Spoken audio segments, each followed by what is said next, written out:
Par exemple, ici, j'ai une partition des Pirates des Caraïbes pour un quartet de saxophones.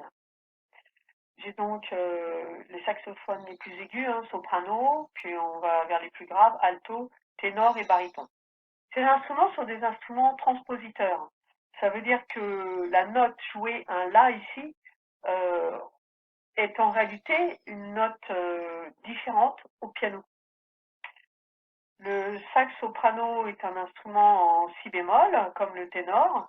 Le sax alto est un instrument en mi bémol, comme le baryton.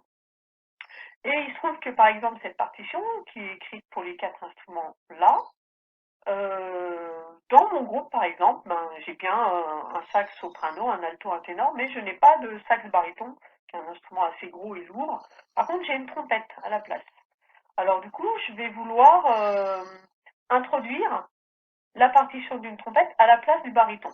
Pour cela, je vais ajouter une ligne pour la trompette. Donc c'est un cuivre. La trompette est un élément transpositeur en si bémol, alors que le baryton est en mi bémol. Et donc ici, je vais copier la ligne du sax baryton pour la mettre sur la trompette. Et vous allez voir ce qui se passe. Donc pour le copier, je fais CTRL-C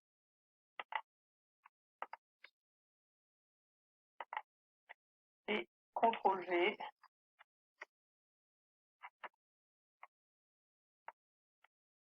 Donc, je me retrouve à avoir la même écriture, mais décalée ici, d'une quinte descendante, une quinte juste. C'est-à-dire qu'un si ici est remplacé par un mi, et ainsi de suite, et l'écart entre les notes est le même à chaque fois. Donc, la hauteur des notes est respectée, mais la partition n'est pas la même. Ceci dit, ça va rester harmonieux, et on va avoir un ensemble qui reste correct. Voyons ce que ça donne.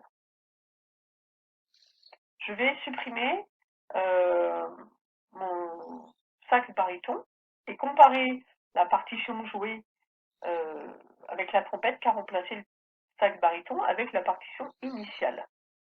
Donc du coup, j'enlève l'instrument baryton, je supprime, voilà ce que ça donne, et puis on peut écouter.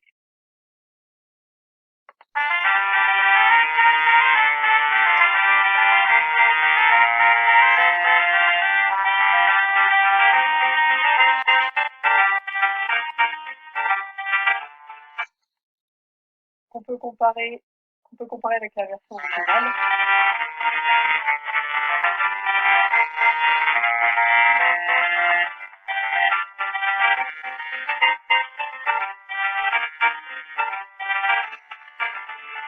Donc vous entendez sensiblement la même chose, sauf que la partition écrite pour le baryton a été transposée d'une quinte descendante pour la trompette. Et au final, on va entendre la même chose. Si on revient à notre histoire de gamme pythagoricienne, où il y a une quinte du loup qu'il faut éviter, c'est-à-dire 2 notes contiguës qu'il faut éviter. Par exemple, ici sur le sax baryton, je vais éviter de jouer la si à côté l'une de l'autre. Là, vous voyez, j'ai pas la si qui sont à côté. À chaque fois, j'ai des sauts. Est-ce que pour autant, je vais pouvoir l'éviter quand je l'ai transposé avec la trompette? Donc avec la trompette, vous voyez ici, ben, le La et le Si, je l'ai. Ici, puis je l'aurai à nouveau ici, la Si. Donc je ne peux pas éviter cet intervalle qui sonne faux avec ma quinte du loup, avec une gamme pythagoricienne.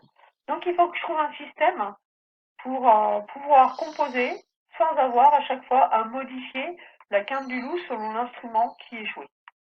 Et cette modification, ça s'appelle la gamme à tempérament égal.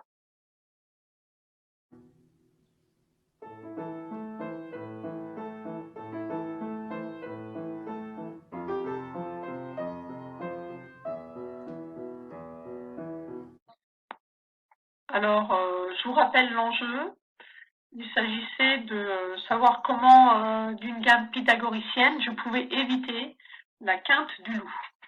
Alors, je rappelle que la gamme pythagoricienne était construite selon le cycle des quintes. Ici, on a le La, on passe au Mi suivant en multipliant par 1,5 la fréquence. Donc vous avez le cycle des quintes ici, La, Mi, Si, Fa dièse, Ré bémol, La bémol, Mi bémol, Si bémol, Fa, Do, Sol, Ré et on reboucle au La. Donc voilà les fréquences qu'on avait calculées pour le cycle des quintes. Je peux les remettre dans l'ordre et ainsi j'obtiens de la note la plus basse à l'octave suivant toutes mes notes de ma gamme chromatique. Donc il y a 12 notes dans cette gamme chromatique. Et je remarque que je ne tombe pas pile sur le double de la fréquence du La d'en dessous. Normalement, quand je vais d'un octave à l'autre, je dois doubler la fréquence. Donc là, j'aurais bien aimé avoir 880. C'est comme ça qu'on va construire la gamme tempérée. Au lieu d'avoir une quinte du loup et puis avoir le cycle des quintes qui ne boucle pas, je vais faire en sorte de boucler. Donc du La 4, je vais passer au La 5 en multipliant par 2 la fréquence. 880 Hz, c'est bien 440 fois 2. Et je vais répartir les désaccords de la quinte du loup sur l'ensemble des 12 notes. Donc finalement, je vais avoir des intervalles égaux et ils vont tous sonner légèrement faux et donc notre oreille ne va éventuellement pas l'entendre. Alors, par quel rapport je dois multiplier une note pour avoir la note suivante? Alors, si on revient ici de la note 1 à la note 12 de l'octave suivant, la fréquence est doublée. Donc, je dois multiplier par 2 les fréquences. Si bien que si je veux avoir la note 2 par rapport à la note 1, c'est-à-dire celle qui est un demi-ton au-dessus, je dois multiplier la fréquence par 2, 1/12. Pourquoi? Parce que cette opération, je le répète 12 fois de suite, et 2 puissance 1/12 à la puissance 12, puisqu'à chaque fois j'en multiplie, ça donne bien 2, c'est-à-dire l'octave suivant, 2 fois la fréquence de ma fondamentale. Résultat, pour passer d'une fréquence à la note du dessus, un demi-ton au-dessus, je dois multiplier ma fréquence par un rapport racine 12e de 2. Et racine 12e de 2, ça vaut 1,05946. Ainsi, pour avoir ici La dièse, je multiplie la valeur de la fréquence du La, c'est-à-dire 440, G4, fois mon racine 12e de 2, donc 1,05946. Et ainsi de suite. Pour avoir la note Si, je prends la fréquence d'avant fois racine 12e de 2. Et c'est comme ça qu'à la fin, j'arrive à boucler sur mon octave suivante en faisant exactement 2 fois la fréquence. Une fois que j'ai ici l'ensemble des notes, je peux démarrer de mon Do, parce que là, La dièse, Si, Do, voilà. La troisième note après le La, c'est le Do. Et je redémarre en divisant par 2 au Do 3, ma fréquence. Et ainsi de suite, mon Do dièse, c'est mon Do fois le rapport 1,05946, etc. Donc là, j'ai ma gamme tempérée de Do majeur, la gamme chromatique, avec mes 12 notes. J'ai les fréquences qui sont calculées. Et si je les compare aux fréquences qu'on avait mesurées sur mon piano, je vois que mon Do de mon piano est légèrement plus bas que la fréquence théorique. Pour le Ré, c'est la même chose, et ainsi de suite. Donc en fait, mon piano est un peu désaccordé en étant trop bas.